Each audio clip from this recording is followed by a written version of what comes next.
Assalamualaikum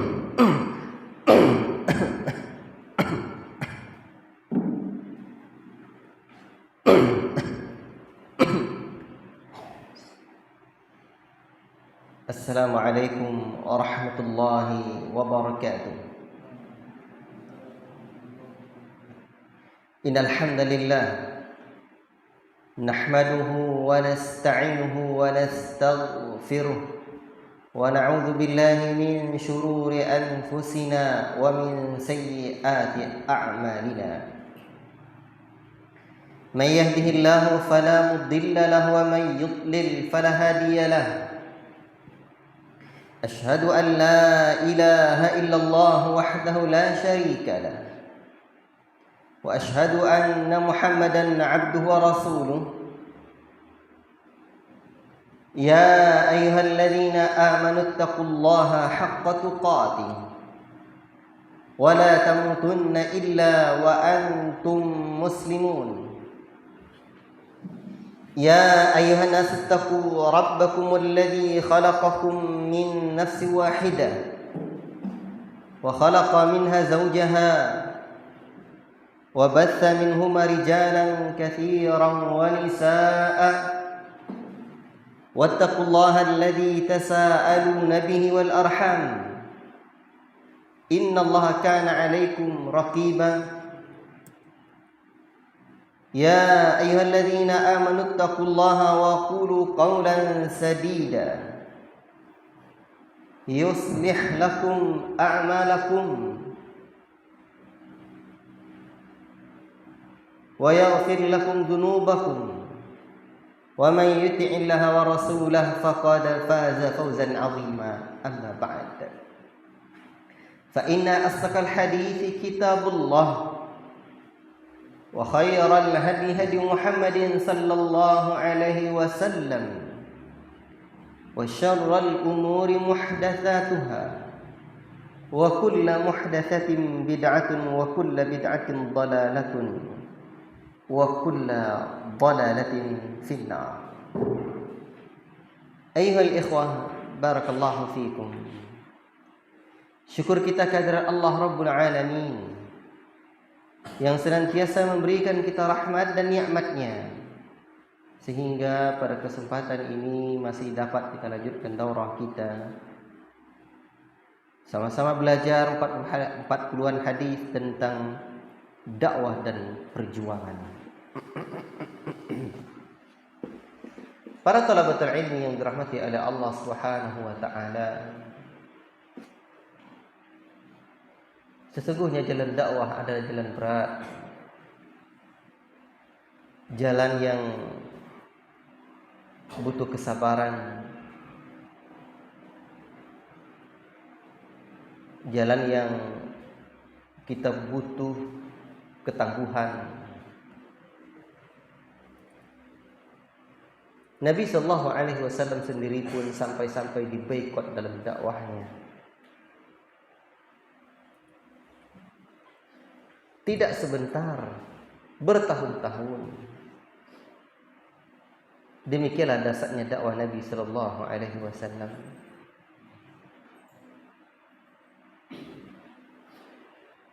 Padahal beliau adalah seorang yang Allah Ta'ala puji, wa innaka la'ala khuluqin 'azim.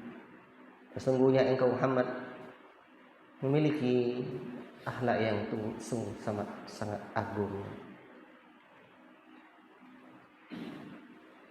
Ikhwati fillah barakallahu fikum. Kita lanjutkan.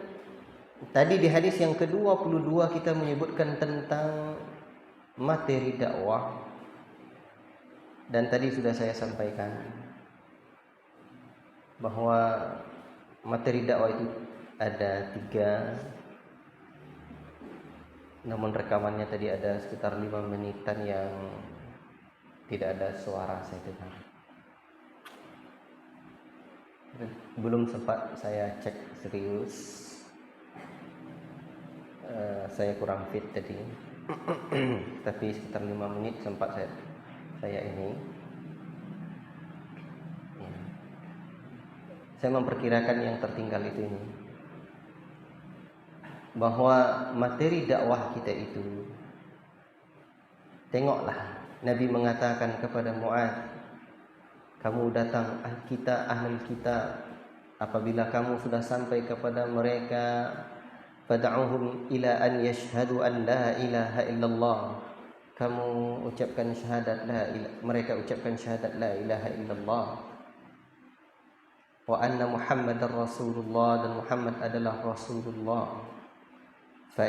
Jika sudah mereka taati kamu untuk perkara itu, kabarkan kepada mereka, qad farada alaihim salawati khamsa salawatin fi kulli yawm wa lailatin.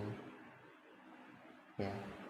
Lihat, kalau sudah, maka suruh mereka mengerjakan salat 5 waktu sehari semalam. Kalau sudah juga, fa akhbirhum anna Allah qad farada alaihim sadaqatan tu'khadhu min a'niyaihim fa turaddu. Kalau sudah, maka kabarkan mereka ada sedekah wajib, zakat yang wajib mereka tunaikan, diambil dari orang yang kaya, diberikan kepada yang miskin. Kalau sudah juga, fa iyyaka wa karaima amwalihim, jauhi harta mereka untuk kalian ambil, harta-harta termulia mereka untuk kalian ambil. Wattaqi da'watal mazlum, takutlah dakwah orang yang dizalimi. Karena sesungguhnya tidak ada antara dia dan Allah itu pembatas, artinya tidak ada hijab, doa dia tidak dikabulkan. La ilaha illallah. Para talabatul ilmi yang dirahmati oleh Allah Subhanahu wa taala,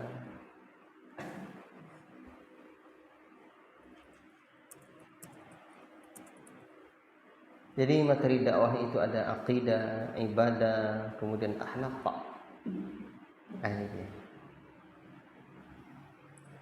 Lalu ya ikhwan, barakallahu fikum, hadis yang ke-23 itu bagaimana Nabi sallallahu alaihi wasallam mendakwahkan kaumnya, masyarakatnya.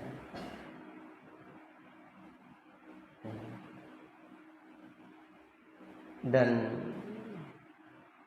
timbul pertanyaan, kenapa saya belum tidak membawakan dakwah sirnya Nabi sallallahu alaihi wasallam? Ini dakwah jahar. Ada 2 sebab. 1, dakwah kita hari ini juga mesti jahar.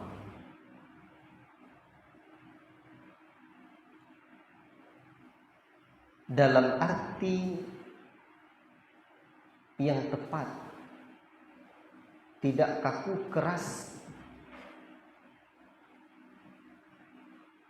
Dalam arti kita tidak boleh seperti yang diungkapkan oleh Umar bin Abdul Aziz, idza ra'aitum man yatanajawna fi dinihim fa'lam annahum ala ta'sisi dalalatin. Jika kamu melihat ada orang, perhatikan ini,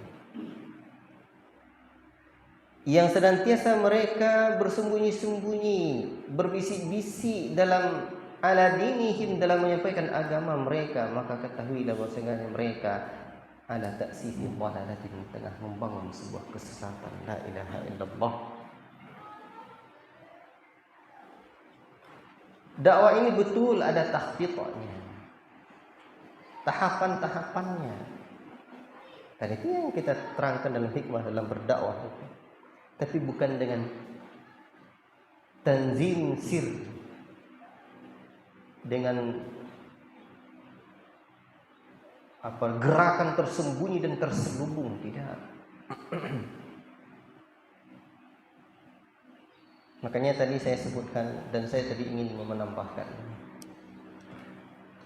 nanti cuma dia sirah dan ta'asirah. Ya. Jadi dakwah kita ini memang dakwah secara terang-terangan dalam makna yang tepatnya. Faham dong? Ya. Yang kedua,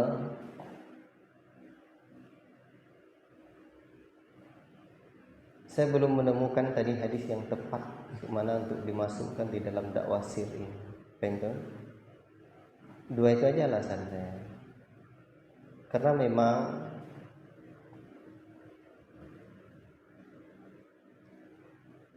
dakwah Nabi itu bermula dengan dakwah sir. Tetapi kita ini bukan pada fase dakwah sir lagi.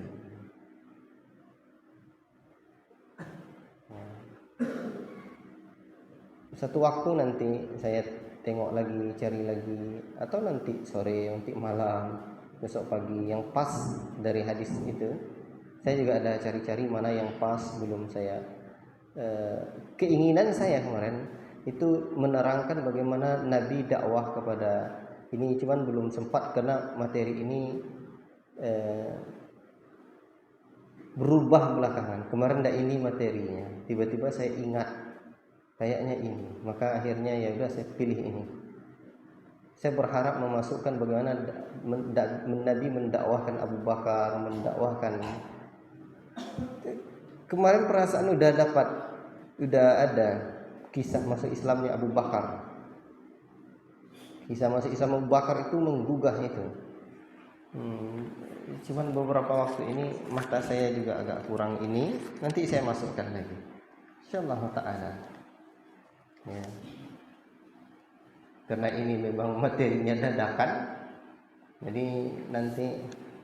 Tapi perasaan saya ada, namun belum terini dia di referensi saya kayaknya. Tapi memang sudah saya pilihkan kemarin bagaimana kisah masuk Islamnya Abu Bakar As-Siddiq radhiyallahu ta'ala anhu. Begini. Jadi saya ceritakan dulu ya. Nanti kan saya revisi lagi. Di antara yang saya pilih kemarin adalah kisah masuk Islamnya Abu Bakar As-Siddiq radhiyallahu ta'ala anhu. Karena ini juga gregetan kita membacanya. Dan nanti malam saya bawakan lagi. Ya, kita enter ini ke bawah. Seharusnya susunannya. Karena kisahnya Abu Bakar masuk Islam ini ajib.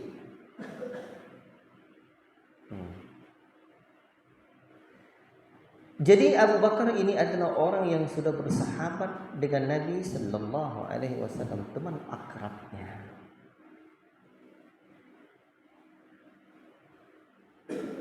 Manakala Nabi mendakwahkan al-Islam, Abu Bakar tidak panjang pikir. Beliau langsung masuk Islam.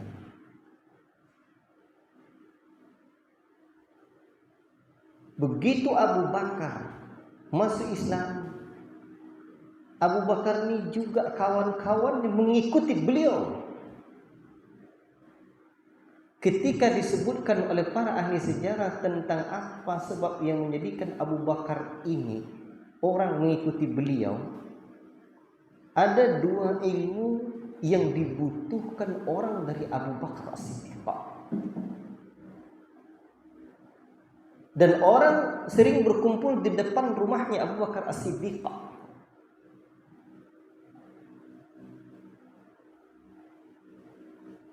Banyak orang-orang yang mengikuti beliau setelah itu. Dalam hadis yang kemarin itu disebutkannya orang-orangnya. Sebutnya langsung orang-orangnya ya, di antaranya. Nanti saya lihat lagi referensi saya itu dan atau coba tengok-tengok di sini ada tidak. Kemudian lanjut Abu Bakar berdakwah. Orang terus butuh dengan Abu Bakar dan orang percaya dengan beliau sebab dua kelebihannya. Depan rumah Abu Bakar tuh ada saung-saung tempat duduknya. Apa namanya? Tempat duduk dia. Dan antum tahu tempat dia bercerita duduk-duduk. Apa ya dua hal yang dibutuhkan orang dari Abu Bakar itu? Satu, dia bergelar nasabah. Orang yang paling ahli tentang ilmu nasab. Akhirnya Aisyah mewarisi itu sehingga Aisyah juga digelari dengan nasabah. Orang yang ahli dalam ilmu nasabah. Bahkan saya pernah mendengar bahwa Abu Bakar itu kalau tengok tumit orang, saya tahu dia, kamu ini anak keturunan orang ini. Nah, tuh saking jagonya dia. Seperti apa ilmunya kan? Karena tumit kamu ini ada miripnya dengan tumit keturunan keluarga ini dan keluarga ini. Nah, kan luar biasa itu. Makanya kalau ada orang yang tidak tahu dia dari mana nasabnya, datang saja ke Abu Bakar. Oh, sebutkan. Siapa bapak? Oh, kamu dari keturunan ini, sehingga dia jago ilmu tentang hal itu. Nenek mama, itu dia. Orang yang pakar dalam ilmu ini sehingga masyarakat butuh. Jadi orang percaya. Kedua, beliau ini seorang coach para pebisnis. Karena beliau ini seorang pedagang sukses. Dan orang Quraisy, para pedagang, li'ilafi Quraisy, ilafim rihlat asy-syita'i was-sayf. Allah abadikan bagaimana dagangnya para orang-orang Quraisy. Dia berjalan pada waktu musim apa? Rihlat asy-syita'i was-sayf, waktu syita dan sayf. Musim apa namanya? Musim panas dan musim dingin. Allah abadikan bagaimana jago dagangnya orang Quraisy. Cuman di Indonesia jadinya bukan Quraisy tapi kurs. Apa? Mata uang apa? Kurs itu. Nilai tukar. Ini dia. Jadi orang Quraisy itu jago dagang. Sehingga siapapun para pedagang-pedagang yang butuh ilmu dagang, ilmu bisnis, Abu Bakar tempat yang akan dicari. Sehingga wajar orang banyak masuk Islam. Pelajarannya apa? Hasil dakwah sirnya Nabi SAW itu menakjubkan. Ya. Kan ini kan saya edit lagi kemarin. Artinya urutan-urutan ini saya edit lagi. Jadi mengeditnya ini belum sempat saya untuk ngesernya ke antum. Belum jumpa saya yang itu lagi. Nanti saya ini lagi. Nah, seharusnya memang itu dulu.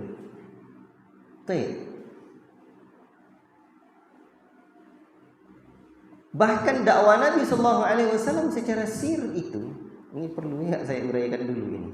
Kalau jumpa hadis itu nanti saya masukkan, nanti anggap aja saya sudah menguraikan ya. Insya Allah nanti jumpa lagi.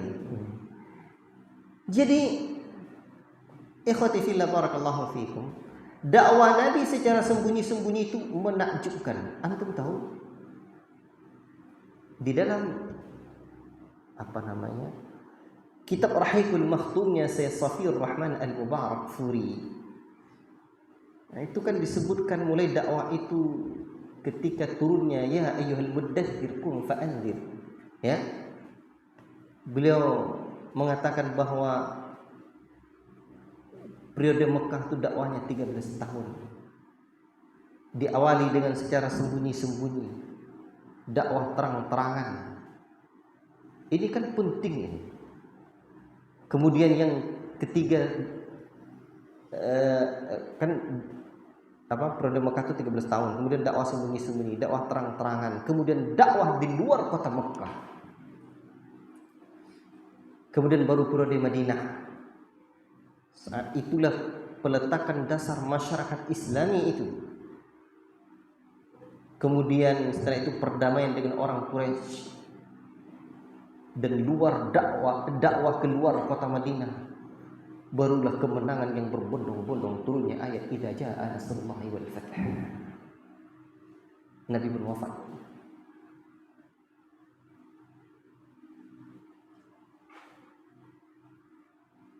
Dan ada lagi yang menyebutkan dari pakar sejarah, ahli-ahli sejarah. Pertama, dakwah secara sembunyi-sembunyi. Kedua, dakwah secara terang-terangan tapi hanya dengan lisan. Dan yang ketiga, dakwah secara terang-terangan disertai untuk membela diri. Awal itu kan belum membela diri. Tengok kisahnya Ahlu Yasir. Nabi hanya mengingatkan mengingatkan apa? Mengingatkan janji Allah surga yang demikian besar. Manakala Alu Yasir, keluarga Yasir dan keluarganya ini mengucapkan lisannya ahad, Nabi hanya mengingatkan bahwa sabar dan mengingatkan janji Allah surga yang penuh dengan kenikmatan. Dan termasuk setelahnya adalah dakwah, membela diri dengan perang dan memerangi pihak-pihak yang menghalangi dakwah. Jadi ada tahapannya. Dan itu perlu. Saya pernah belajar ini urgensi sirah nabawi dalam dakwah. Pentingnya sirah nabawi itu dalam dakwah. Itu bisa kita buat dorong nanti. Itu kita bisa lihat ya. Itu beberapa sesi.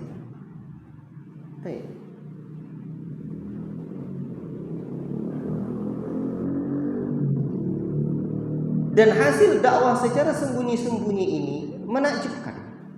Yang pertama kali adalah Khadijatul Kubra, istri beliau tercinta radhiyallahu ta'ala anha,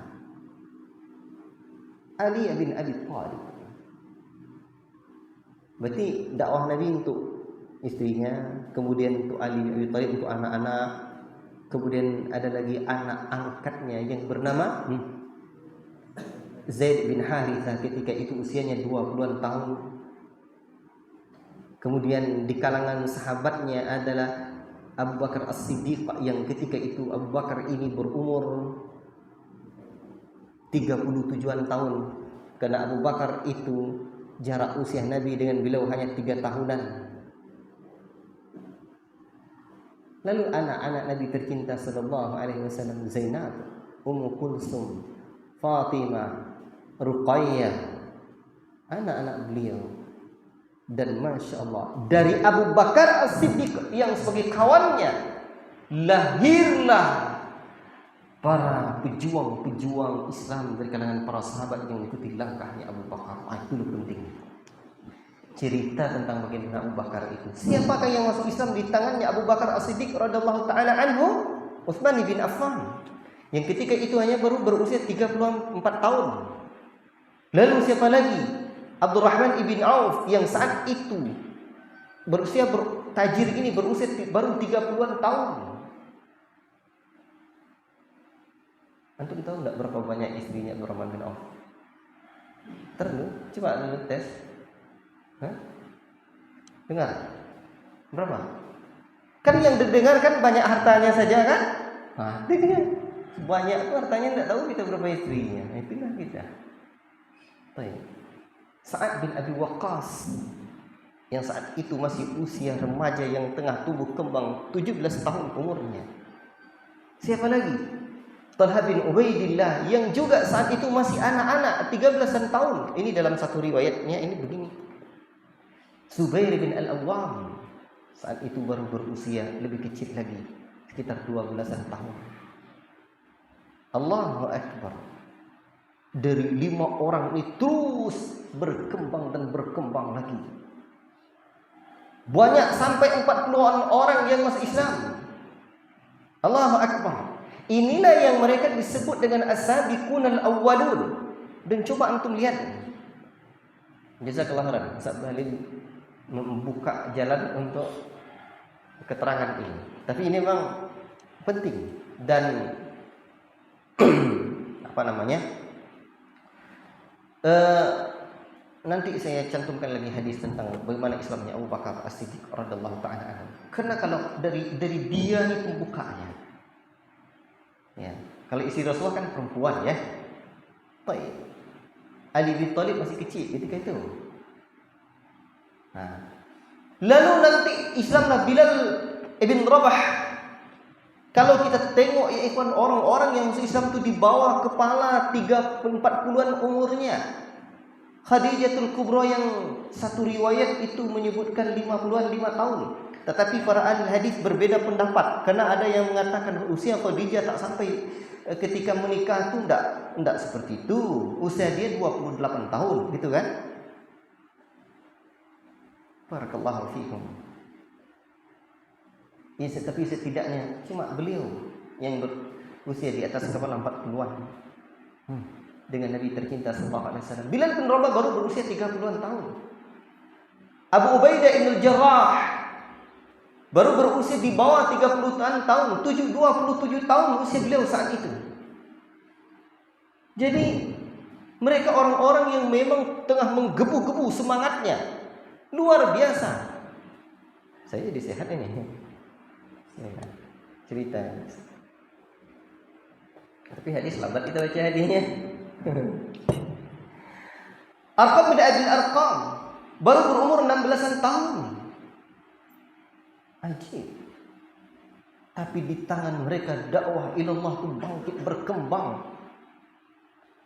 Ada juga yang berusia 30-an tahun seperti Abu Salamah Abdullah As'ad.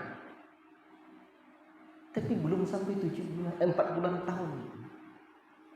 Utsman bin Mas'ud berusia 30-an tahun. Anak-anak muda yang memang luar biasa semangatnya. Jadi kalau antum tidak ada nampak orang tua-tua yang putih jenggotnya, belum yang putih jenggotnya tuh Ustaz Rahman.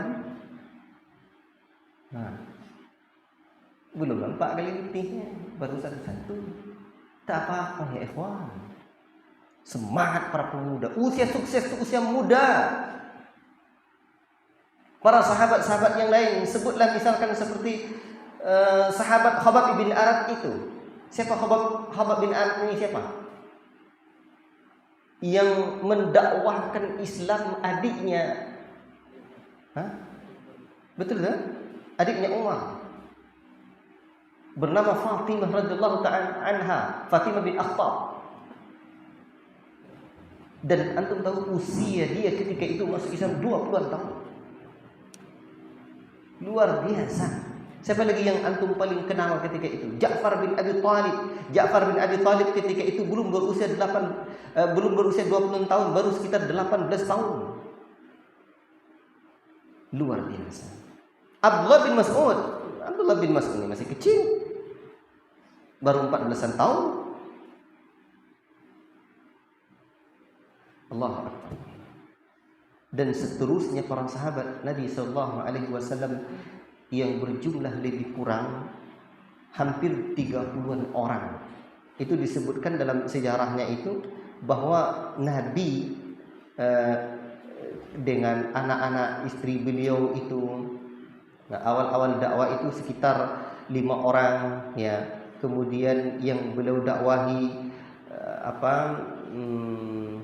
bukan 5 orang ya, tanpa anaknya Zainab, Ummu Kulsum, Ruqayyah, apalagi Fatimah, kita hampir 10-an orang. Kemudian ada 5 orang dari kalangan sahabat-sahabat yang didakwahi oleh Abu Bakar As-Siddiq. Kemudian berkembang hampir 30-an, sekitar 28 orang. Berapa itu? 33 tambah 9, sekitar 40-an lah. Itulah yang mereka yang disebut dengan as-sabiqunal awwalun. Orang-orang yang terdahulu. Jadi memang urgennya dakwah, posisi dakwah Nabi pada usia masa-masa itu luar biasa. Ya. Orang-orang yang paling yang berusia tua itu, yang mati dibunuh itu Yasir itu udah usia tua. Itu baru usia 50-an tahun. Ya. Yasir itu. Kalau anaknya siapa? Hah? Ammar bin Yasir itu anaknya ya? Ammar bin Yasir ya 30-an tahun. Barakallahu fiikum. Jadi ini pelajaran bersama. Tetapi ikhwan, itu jawabannya. Kenapa belum sini? Dakwah kita sekarang sebenarnya bukan dakwah sir, dakwah terang-terangan. Dalam makna apa? Coba dakwah sirnya Nabi dulu itu banyak syariat-syariat yang belum dijalankan. Dakwah kita ini semua syariat juga sudah dijalankan, tapi mungkin tahapannya. Kemudian bukan tanzim sirriyah seperti di kalangan harakiyin, orang-orang harakah, tidak. Di situ penekanan yang penting untuk saya sampaikan. Barakallahu fiikum. Kita lanjutkan dulu ya. Makanya tadi saya berikan catatan caranya tidak seperti ini. Terus nanti timbul pertanyaan, masa Nabi tidak kita contoh? Karena memang bukan dari semua sisi kita memandang. Itu masalahnya. Kalau semua sisi kita memandang bahwa Nabi saat itu pada posisi apa, makanya sirah sebagai metode dalam dakwah itu ini urgensi sirah. Kemudian Nabi SAW juga melihat kaumnya, masyarakat dia itu masyarakat seperti apa, kondisinya bagaimana. Berbicara dengan ucapan selamatkan diri kalian dari neraka memang tepat, pas untuk mereka. Karena orang-orang tersebut adalah orang-orang yang sudah berada di dalam apa? Di dalam posisi kezaliman terhadap diri mereka yang sungguh sangat luar biasa.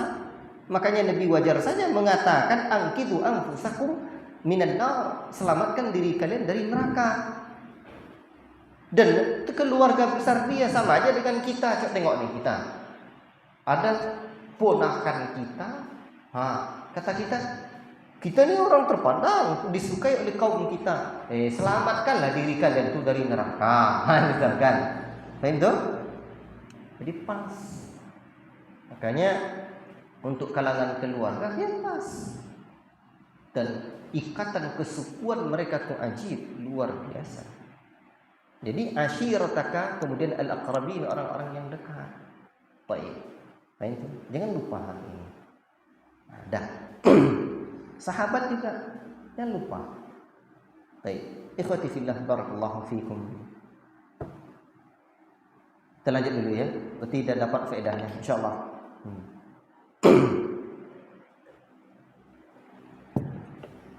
Hadis yang ke-25. Coba baca nih. Jumpa. Silakan.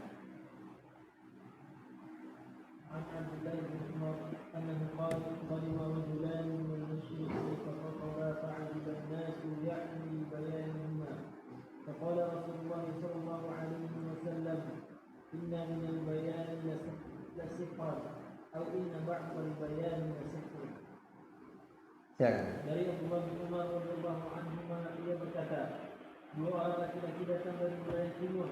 Mereka lalu berkhutbah hingga membuat orang kagum karena kasihan kejelasannya. Rasulullah sallallahu alaihi wasallam bersabda, sesungguhnya dalam penjelasan yang fasih dan menarik itu terdapat sihir. Atau beliau mengatakan sesungguhnya sebagian dari penjelasan yang fasih dan menarik itu adalah sihir. Ya ikhwan, ini hadis tentang bagaimana seharusnya seorang dai dalam berdakwah, seorang khatib dalam menyampaikan khutbahnya, seorang penceramah menyampaikan muhadarahnya. Ya.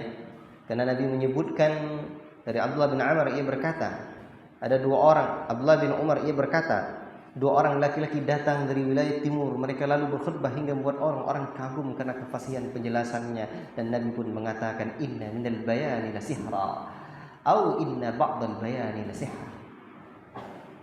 Jadi kata Nabi, sesungguhnya dalam penjelasan yang fasih dan menarik itu terdapat sihir, atau beliau mengatakan sesungguhnya sebagian dari penjelasan yang fasih dan menarik itu adalah sihir. Orang terkagum-kagum, tersihir dalam makna yang positif.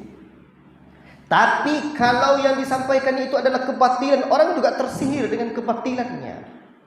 Dan kalau yang disampaikannya adalah kebenaran, maka orang juga tersihir dan termotivasi dengan kebenaran itu.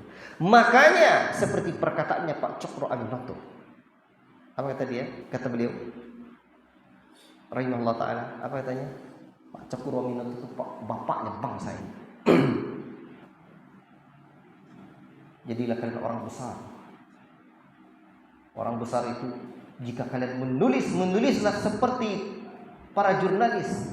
Jika kalian berbicara, maka berbicara seperti para orator. Jadi kalau antum mau jadi orang besar, itu kuncinya. Kalau bicara jangan tanggung-tanggung. Dan saya juga pernah mendapatkan penjelasan langsung dari Syekh Sulaiman Ar-Rahili bagaimana seorang dai itu hendaknya memberikan penjelasan yang betul-betul indah. Dan Syekh Sulaiman Ar-Ruhaili gaya muhadharah dan durusnya khas, nikmat mendengarkannya. Dan kalamnya para ulama itu kitabah, tulisan. Itu kalau ulama berbicara jadi tulisan. Sehingga seperti kitabnya Syekh Muhammad bin Shalih Al-Utsaimin rahimahullah taala itu banyak dari durus beliau, muhadharah beliau. La ilaha illallah. Dan ini pentingnya ikhwan, agar orang suka. Dan agar memang tulisan kita, bicara kita jadi tertulis. Dan tulisan itu ada, itu setelah orang banyak tidak memahami. Dulu yang ada hanya Quran, dulu hanya ada hadis. Kitab-kitab belum ada. Kitab-kitab itu makanya banyak ditulis setelah abad 1 Hijriah. Betul kan? Apa sebab? Ada kajian saya terakhir di mana itu? Di pengantar akidah, saya jelaskan itu. Sebab tulisan itu ada setelah pemahaman orang jadi keliru.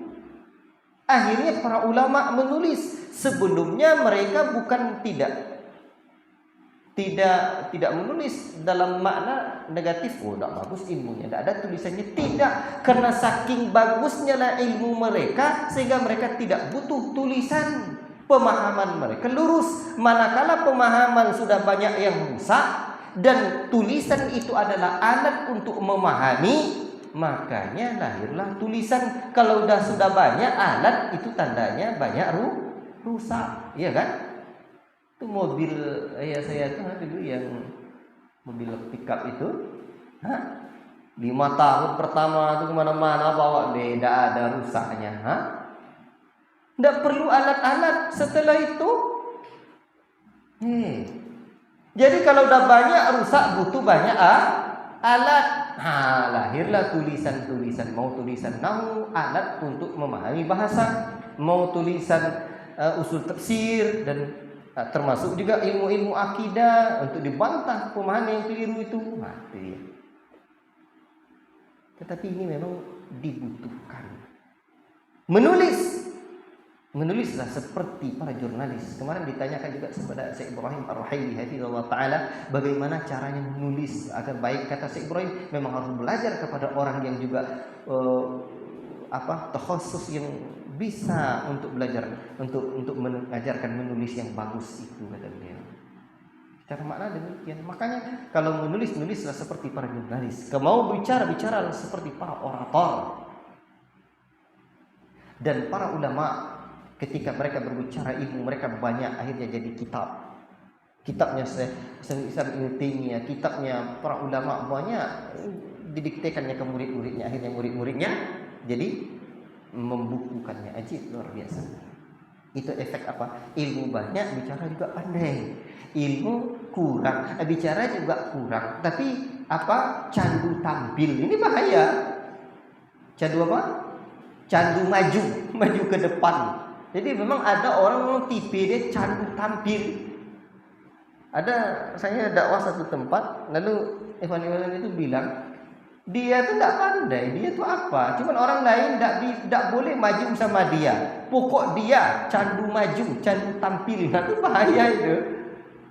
La ilaha illallah. Jadi kita perlu menyampaikan bahasa dengan baik. Makanya menurut saya, sebagaimana Al-Imam An-Nawawi rahimahullah taala menyebutkan bahwa dalam adab al-alim wal muta'allim, seingat saya bahwa di antara adab seorang guru adalah menulis. Itu artinya guru yang tidak menulis, guru kurang adab. Dia dua saja, beradab dan kurang adab. Dalam bahasa Ibrani ya. Dalam bahasa apa itu? Kurang adab itu biadab. tidak beradab. Jadi belajar kita menulis, serius ya. Terlambat kita pandai menulis. Makanya seorang guru itu skill yang harus dikuasai itu satu menulis, dua bicara, orator. Makanya ada public speaking. Setiap orang tuh pandai bicara, tapi tidak semua orang bisa berbicara di depan publik. Makanya ada ilmu public speaking, bicara di depan publik. Perlu dilatih. Perlu diajar orang-orang pesantren itu pandai bicara di depan publik. Bagaimana mau menggerakkan masyarakat, menggerakkan umat kalau tak pandai bicara? Maka ilmu bicara itu ilmu yang mesti dipelajari. Makanya wajib pidato, muhadharah. Paham tak?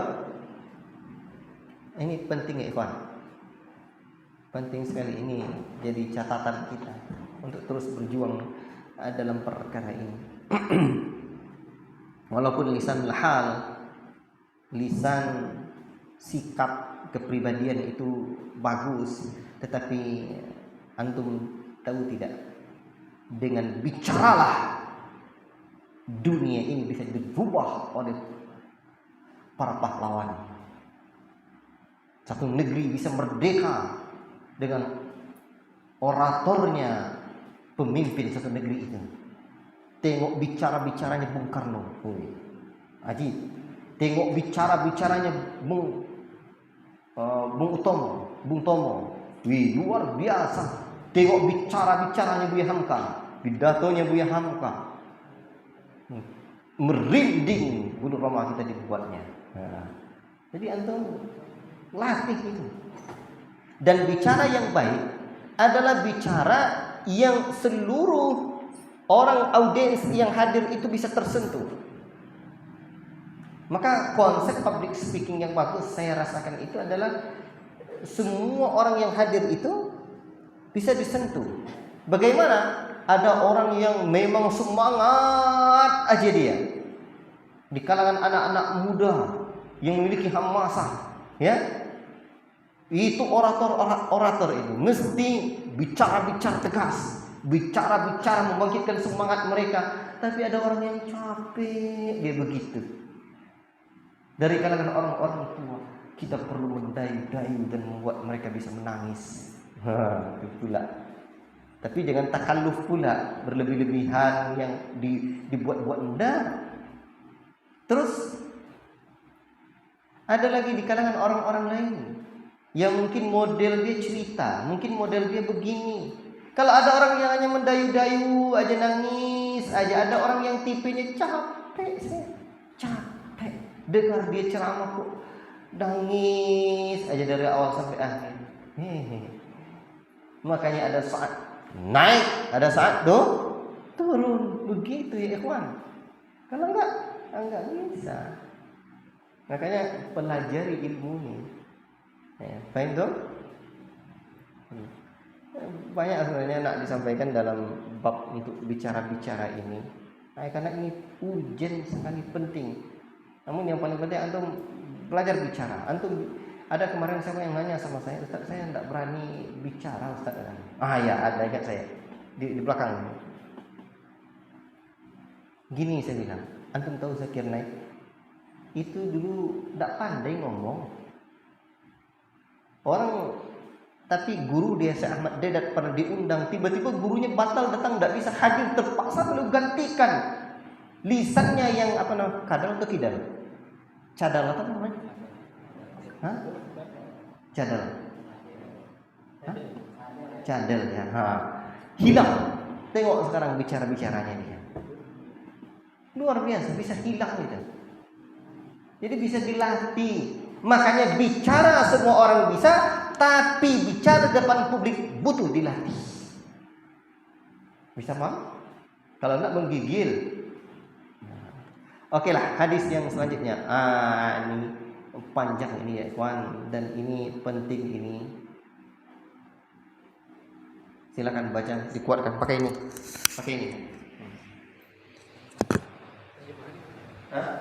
Ya terjemahnya itu tengok, terjemahnya sih semua itu.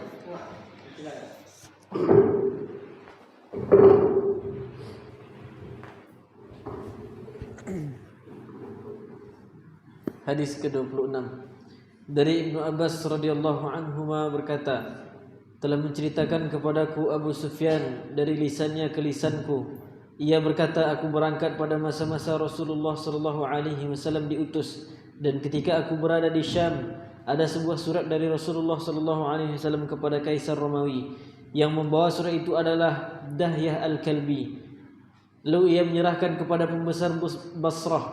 Kemudian pembesar Basrah menyerahkannya kepada Kaisar Romawi. Abu Sufyan berkata, maka Kaisar berkata, apakah di sini ada seseorang yang berasal dari kaum orang yang mengaku Nabi ini? Mereka menjawab, ya. Lalu aku dipanggil bersama orang-orang Quraisy. Kami pun masuk menemui Kaisar. Kemudian disuruh duduk di hadapannya. Kaisar berkata, siapakah di antara kalian yang lebih dekat nasabnya dengan orang yang mengaku Nabi ini? Abu Sufyan berkata, aku menjawab aku. Lalu mereka mendudukkanku lebih depan lagi, sedangkan para sahabatku duduk di belakangku. Kemudian dipanggillah penerjemah. Kaisar berkata, katakan kepada orang ini bahwa aku akan menanyakannya tentang orang yang mengaku Nabi itu. Apabila ia berdusta, maka dustakanlah. Abu Sufyan berkata, demi Allah, kalaulah berdusta itu menguntungkanku, tentu aku akan berdusta. Kaisar bertanya kepada penerjemahnya, bagaimana kedudukannya di antara kalian? Aku menjawab, ia mempunyai kedudukan di antara kami. Kaisar berkata, apakah dari nenek moyangnya ada seorang raja? Aku menjawab, tidak ada. Kaisar bertanya, apakah kalian menganggapnya sebagai pendusta sebelum ia menyerukan dakwahnya? Aku menjawab, tidak. Kaisar bertanya, apakah yang mengikutinya dari kalangan bangsawan atau dari kalangan orang-orang lemah? Aku menjawab, bahkan dari kalangan orang-orang lemah, orang-orang yang lemah. Kaisar bertanya, apakah jumlahnya semakin banyak atau semakin berkurang? Aku menjawab, semakin bertambah. Kaisar berkata, apakah di antara pengikutnya ada yang murtad setelah ia masuk Islam karena menyesal dan benci kepadanya? Aku menjawab, tidak ada. Kaisar bertanya, apakah kalian memeranginya? Aku menjawab, ya. Kaisar bertanya, bagaimana kalian memeranginya? Aku menjawab, kami memeranginya secara bergantian, kadang kami menang dan kadang kami yang kalah. Kaisar bertanya, apakah ia berkhianat? Dan kami tidak tahu apa yang dia lakukan sekarang. Abu Sufyan berkata, demi Allah tidak ada yang dapat aku katakan kecuali itu. Kemudian Kaisar berkata, apakah ada yang menyerukan sebelumnya seperti apa yang ia serukan? Aku menjawab, tidak. Lalu Kaisar berkata kepada penerjemahnya, katakan padanya sesungguhnya aku tanyakan padamu tentang nasab keturunannya. Lalu kau sebutkan bahwa ia mempunyai nasab yang terhormat. Memang begitulah para rasul. Mereka diutus dari keluarga yang mempunyai nasab luhur di antara kaumnya. Aku tanyakan padamu, apakah ada seseorang dari kalian yang menyerukan kepada hal ini sebelumnya? Engkau jawab, belum pernah. Menurutku, bila ada orang yang pernah menyeru kepada hal ini sebelumnya, niscaya aku akan berkata, dia cuma mengikuti perkataan yang pernah diucapkan sebelumnya. Aku tanyakan, apakah kalian pernah menuduhnya berdusta sebelum ia mengatakan ini, mengakui menjadi nabi? Kau menjawab, belum pernah. Aku tahu tidaklah mungkin ia meninggalkan perkataan dusta kepada manusia kemudian dia berani berbohong kepada Allah Azza wa Jalla. Aku tanyakan, apakah kakek-kakeknya ada yang pernah menjadi raja? Kau menjawab, tidak ada. Menurutku, bila ada di antara kakek-kakeknya menjadi raja, pasti aku katakan dia hanya ingin mengembalikan kekuasaan leluhurnya. Aku tanyakan kepadamu, apakah pemuka-pemuka masyarakat yang menjadi pengikutnya ataukah orang-orang yang lemah di antara mereka? Kau jawab, orang-orang lemahlah yang mengikutinya. Aku tahu memang orang-orang lemahlah pengikut para rasul. Aku tanyakan kepadamu, apakah mereka bertambah atau berkurang? Kau jawab bahwa mereka selalu bertambah. Begitulah halnya perkara iman sampai ia sempurna. Aku tanyakan kepadamu, apakah ada seseorang yang murtad karena benci kepada agamanya setelah memeluknya? Kau jawab, tidak ada. Begitulah halnya perkara iman ketika telah tercampur pesonanya dengan hati. Tidak seorang pun membencinya. Aku tanyakan kepadamu, apakah ia pernah berkhianat? Kau menjawab, belum pernah. Begitulah para rasul, mereka tidak pernah berkhianat. Aku tanyakan kepadamu, apakah kalian memeranginya dan dia pun memerangi kalian? Kau jawab bahwa itu memang terjadi dan peperangan kalian dengannya seimbang. Kadang kalian menang dan kadang kalah. Demikian juga para rasul. Mereka mendapati berbagai ujian lalu memperoleh hasil yang baik. Lalu Kaisar bertanya, dia menyuruh kalian untuk apa? Abu Sufyan berkata, aku menjawab, dia menyuruh kami agar menyembah Allah semata dan tidak mempersekutukannya dengan sesuatu pun. Dia juga melarang kami dari menyembah sesembahan nenek moyang kami, serta menyuruh kami untuk salat, berkata jujur, menjaga kehormatan, menepati janji dan menunaikan amanah. Kaisar berkata, ini adalah sifat Nabi. Aku tahu bahwa dia akan diutus, tapi aku tidak menyangka bahwa dia dari bangsa kalian.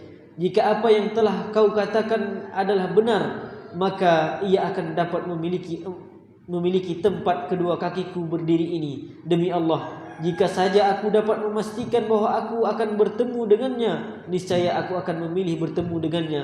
Jika ada di sisinya, pasti aku cuci kedua kakinya sebagai bentuk penghormatan. Abu Sufyan berkata, kemudian ia meminta surat Rasulullah SAW dan membacakan isi surat itu. Bismillahirrahmanirrahim. Min Muhammadin Abdillahi wa Rasulihi ila Hirqal azimir Rum. Salamun ala man ittaba'al huda. Amma ba'du fa inni ad'uka bidi'ayatil islami aslim taslam yu'tika Allahu ajraka marratain fa in tawallaita fa inna 'alaika ithmal arisiyina ya ahlal kitab ta'alu ila kalimatin sawa'in bainana wa bainakum alla na'budu illa Allah wa la nusyrika bihi syai'a wa la yattakhidha ba'duna ba'dan arbaban min dunillah fa in tawallaw faqulu ashhadu bi anna muslimun. Bismillahirrahmanirrahim. Dengan nama Allah yang Maha Pengasih lagi Maha Penyayang. Dari Muhammad, hamba Allah dan Rasulnya, kepada Heraklius, penguasa Romawi. Semoga keselamatan menyertai siapa saja yang mengikuti petunjuk kebenaran. Amma ba'du, sesungguhnya aku menyerumu untuk memenuhi panggilan Islam. Masuk Islamlah, niscaya engkau selamat. Dan masuk Islamlah, niscaya Allah akan memberikan pahalanya kepadamu 2 kali lipat. Tapi jika engkau berpaling, maka engkau akan menanggung seluruh dosa orang-orang Romawi.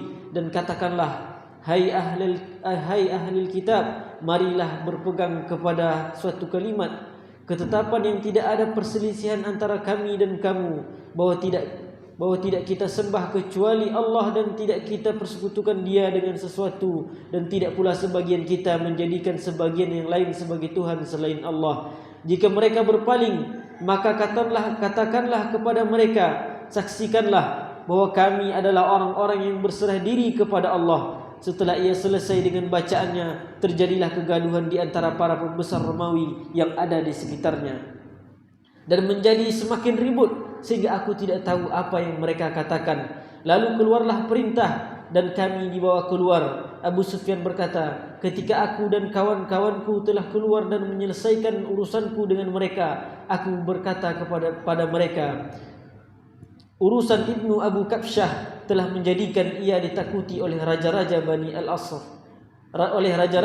Al-Asfar kulit kuning. Abu Sufyan berkata, demi Allah, aku senantiasa meyakini bahawa Muhammad akan meraih kejayaan hingga akhirnya Allah memasukkan Islam ke dalam hatiku. Az-Zuhri berkata, lalu Kaisar Romawi menyeru pada pembesar Romawi dan mengumpulkan mereka di rumahnya. Ia berseru, wahai bangsa Romawi, apakah kalian mau menang dan jaya selama-lamanya dan kerajaan kalian tetap langgeng? Lalu mereka berontak dengan marah dan melempari pintu hingga pintunya ditutup. Lalu Kaisar berkata, sesungguhnya aku hanya ingin menguji kalian, apakah kalian masih mencintai agama kalian atau tidak. Dan sungguh aku telah melihat kalian dalam keadaan yang aku sukai. Lalu mereka pun bersujud dan ridho atas ungkapan Kaisar. Hadis riwayat Bukhari.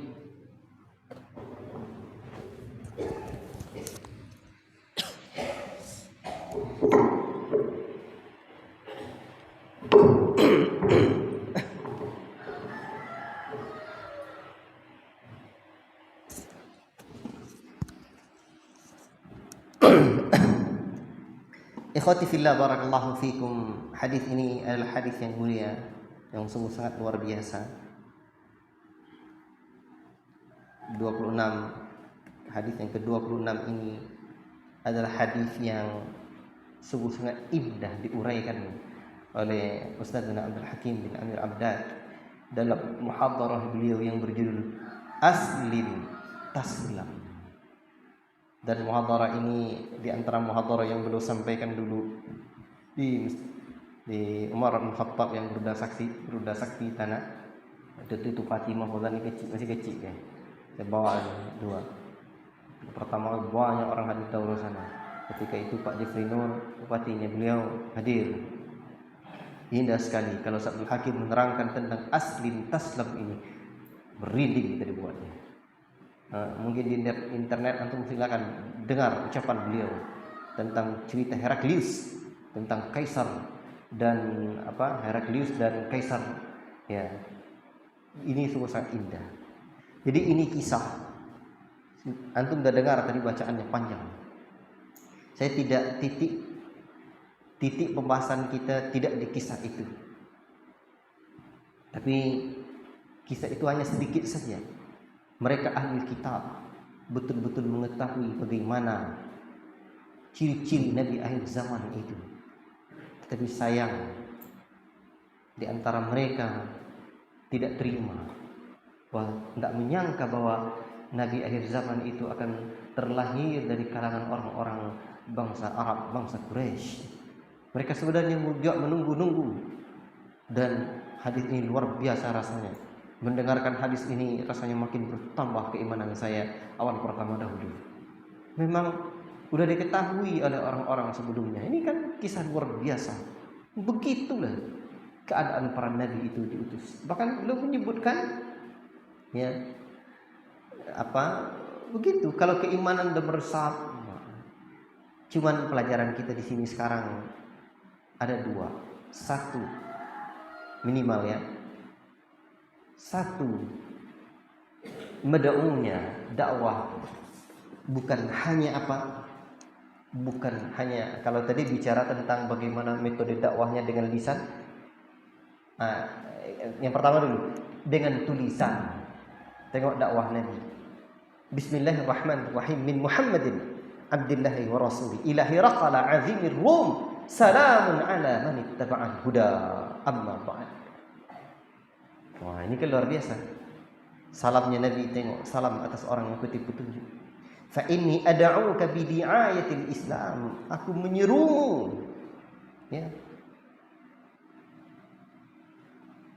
untuk memenuhi panggilan Islam. Allahu Akbar. Aslim taslam. Islam kamu niscaya kamu akan selamat.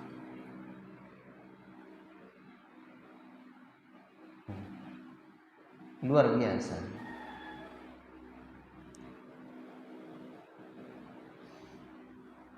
Kalau kamu masuk Islam, Allah akan berikan kamu yu'tikallahu ajraka marratain. Fa in tawallaita fa inna 'alaika itsmal arisiyin. Dosa-dosa kaumnya kalau tidak masuk Islam akan menimpa mereka. Dan Nabi kita membawakan perkataan Allah Ta'ala, ya ahlal kitab ta'alau ila kalimatin sawa'in bainana wa bainakum alla na'budu illallah wa la nusyrika bihi syai'a. Ini dakwah dengan lisan dan tulisan. Satu saat kita juga perlu berdakwah pada para pemimpin. Mungkin dengan cara yang bijak. Di sini tulisan, lisan dan tulisan kan menggetarkan dakwah Nabi. Menggetarkan. Coba tengok.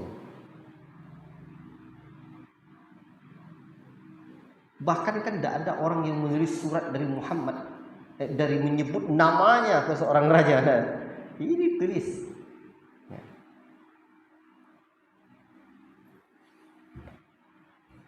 Salamun ala man ittaba'al huda. Allahu Akbar. Fa inni ad'uka bi di'ayatil Islam aslim taslim. Dan hari ini berdakwah melalui tulisan itu menjadi sebuah kemestian saya lihat. Kita harus pandai menulis, Ikhwan. Harus pandai menulis. Terus belajar. Dan berat menulis ini kalau tidak dipelajari. Baik itu nulis kisah, nulis motivasi, atau artikel ilmiah dan banyak bentuk tulisan, atau nulis fiksi dan non fiksi. Ya, nulis seperti nulis ini kita mudah sekarang nulis, tinggal laptop tulis, belajar tata cara nulis, gabungkan seperti ini. Saya kan menyusun-nyusunnya saja, udah jadi pula. Jadi dan besok orang sepeninggalan kita baca. Makanya jazakallahu khairan kepada Ustaz Ali Ahmad, beliau udah 4 kali seingat saya ikut pelatihan menulis dengan beliau. Tampak. Demikian pun saya juga belajar dengan guru yang lain bagaimana menulis, masya Allah. Rasanya terlambat sekali baru dapat belajar menulis ini. Maka menurut saya, camkan ini, anak di pondok kita ini paling lambat pandai pidato kelas 3 Thanawiyah, itu target saya. Paling lambat pandai menulis kelas 3 Aliyah. Tuh. Nanti kita perlu ajar sebisa mungkin nanti kelas 3 Aliyah itu nulis skripsi. Nah. Nulis semua bentuk tulisan kita ajar. Dan banyak yang perlu ditulis ya ikhwan. Nulis ke pedalaman itu antum bisa ceritakan bagaimana indahnya pedalaman, bagaimana peluang dakwah di pedalaman, ceritakan. Kalau kamu mau tahu bagaimana dunia membaca, membaca adalah jendela dunia. Tapi kalau kamu mau tahu atau dikenal dunia, menulis. Ini dia. Artinya kalau dakwahmu mau dikenal di dunia ini, dikenal oleh orang-orang, menulis. Banyak baca, banyak tahu, banyak ilmu. Dan di antara bentuk membuat orang mudah terus membaca, nulis. Luar biasa menulis itu, tidak percaya cobalah. Kalau antum bertanya, bagaimana cara agar bisa bangun malam Ustaz? Jawabannya seperti yang saya tanya kepada Ustaz Ali Ahmad Hafizahullah Ta'ala, karya tulisnya sudah 1000 lebih. Saya pernah bertanya secara khusus pada beliau, gimana caranya Ustaz agar bisa sedikit tidur, tidak banyak tidur, bisa bangun seperti itu Ustaz? Antum tahu tidak, uraiannya luar biasa. Secara makna beliau menyebutkan, kalau kita sudah merasa butuh dengan ilmu, mata itu tidak mau lagi tertidur. Jadi begini, bahkan beliau pernah menyebutkan bahwa pernah tidak tidur 2 hari 2 malam. Karena ada yang beliau teliti, ada yang beliau kaji terus. Memang tidak mau mata itu tidur. Saya renungi terus. Iya enggak. Memang tulisan lah, harus ada garapan terus. Kalau tidak ada yang digarap, tidak tidur aja mata itu. La ilaha illallah. Nah itu yang perlu diingat ya. Nulis terus. Makanya saya bilang manusia itu hanya kemauan dan kemampuan untuk maju dalam perjuangan kehidupan. Namun orang besar, dia bukan bermain di kemampuannya. Mampu buat, tak mampu tak buat, itu bukan karakter orang besar. Orang besar karakternya bermain di kemauannya. Kalau dia tidak mampu, kemampuan bisa dilatih. Kemauan itu perlu dimotivasi. Bagaimana agar bisa dimotivasi? Orang lemah iman seperti kita ini, kita perlu termotivasi untuk bisa bergerak apabila kita merasa ada kebutuhan. Maka buatlah agar kita terus merasa butuh. Ini seperti ini, terus baca terus saya nih, cari referensi, tengok lagi kitab. Dan apabila kita terus bergumul dengan ilmu seperti Ustaz Abdul Alim tadi, tanya, banyak faedah lagi. Ajib. Makanya nuansa ilmiah, nuansa diskusi dan nuansa keilmuan itu harus perlu kita hadirkan. Barakallahu fiikum. Ini saya tidak banyak sampaikan faedahnya, yang jelas saya ingin satu waktu kita perlu menggugah orang. Mungkin anak muda, mungkin orang lain. Tengoklah surat kitab seperti risalahnya Al-Imam Ibnul Qayyim ila ahadi ikhwanihi, ya. Itu akhirnya jadi kitab luar biasa, suratnya kepada salah satu saudaranya, tidak dikenal siapa itu saudaranya itu, tapi di kemudian hari kitabnya ditulis karena Allah kekalkan. Ajib. Pernah saya belajar dengan Syekh Abdul Razak, kitab itu luar biasa nulis. Dan apabila nulis dengan di alam nyata itu rasanya itu jadi tulisan dia. Pokoknya nulis aja. Kan dulu saya pernah belajar bagaimana lah menulis. Rindu hati nak pandai belajar menulis. Saya pergi Jakarta itu, salah satu yang saya tuju adalah ayahnya guru kita Ustaz Hasan Al-Jazi itu. Karena beliau saya banyak dapat hidayah dari tulisan-tulisan beliau. Ustaz Harton Ahmad Jais namanya. Ya. Dan jasa beliau terhadap beliau banyak, terlepas dari perbincangan para ustaz-ustaz tentang arah perjuangan dia belakangan. Alhamdulillah anaknya jadi ustaz yang istiqamah dalam dakwah tauhid dan sunnah ini. Beliau, saya di rumahnya, saya makan dengan ustaz, beliau diajaknya saya makan. Kemudian saya tanyakan bagaimana cara menulis itu ustaz, antum tahu enggak, katanya. Hafizallah ta'ala. Dulu saya belajar nulis tuh, saya tulis dengan tulisan apa namanya, pensil, tulis, tengok hapus lagi, tengok sampai tidak bisa dibaca. Itu cara nulisnya. Sekarang udah tengok, hapus lagi, cut, paste lagi, nanti ini lagi, udah. Dulu toh Ustaz Harton Ahmad Jais menyebutkan demikian. Luar biasa. Alhamdulillah saya jumpa beliau, saya mau pergi tuh, tolong doakan saya Ustaz. Balik lagi ke belakang, saya udah pergi sedikit, teringat saya, tolong doakan saya, balik saya belakang, doakan saya Ustaz. Teringat saya terus. Saya termotivasi dengan tulisan-tulisan beliau, banyak dapat hidayah saya dengan tulisan-tulisan beliau, luar biasa. Dan salah satu cerita yang menakjubkan beliau kan pernah mendapatkan ujian sakit yang luar biasa. Tidak tahu apa rentetan, yang jelas rentetannya sejak saya menulis buku ini, ketika Kiai dipertahankan, setelah itu beliau sakit parah. Saya pernah melihat di antara sadar dengan tidak, ada orang yang menggergaji saya, panjang gergajinya tak kurang 100 meter katanya. Itu bayangannya. Apakah beliau mau disihir atau gimana, tidak tahu. Ya, kan cuman nampaknya jadi begitu. Dan terus sakit, nulis 30 menit terpaksa berbalik terus komputer lagi. Akhirnya juga selesai tulisan-tulisan. Kenapa Ustaz seperti itu? Saya bilang, karena saya merasa ada yang perlu diketahui oleh umat, makanya saya harus tuliskan. Dan saya merasa umur saya singkat, makanya saya bilang, kalau hidup terasa singkat, kerja akhirat tidak boleh lambat. Makanya terus itu kebutuhan ditumbuhkan ini.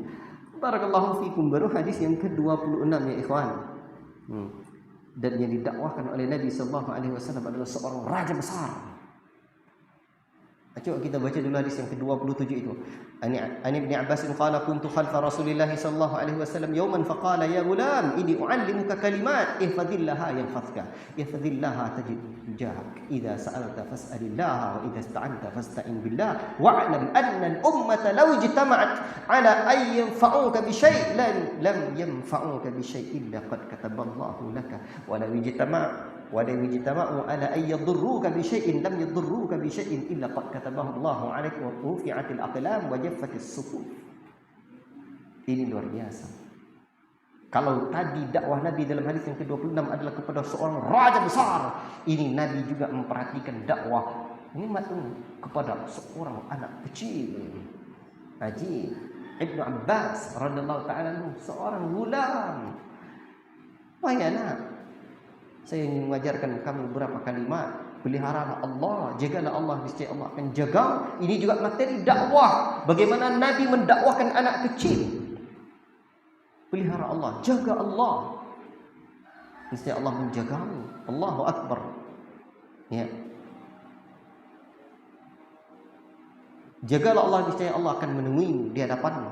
Bila engkau ingin meminta, mintalah kepada Allah. Ini perlu dimasukkan mulai kepada anak kecil.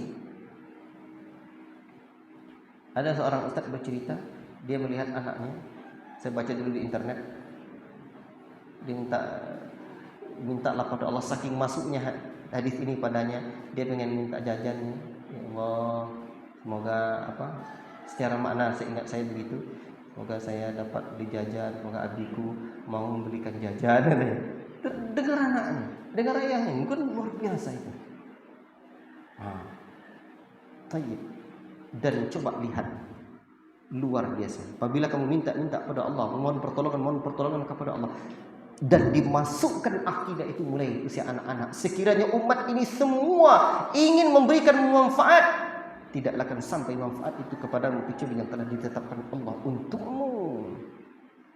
Dan ketika umat ini ada yang berkumpul ingin memberikan mudarat kepadamu, tak akan pernah datang mudarat itu kepadamu kecuali yang sudah ditetapkan Allah untukmu.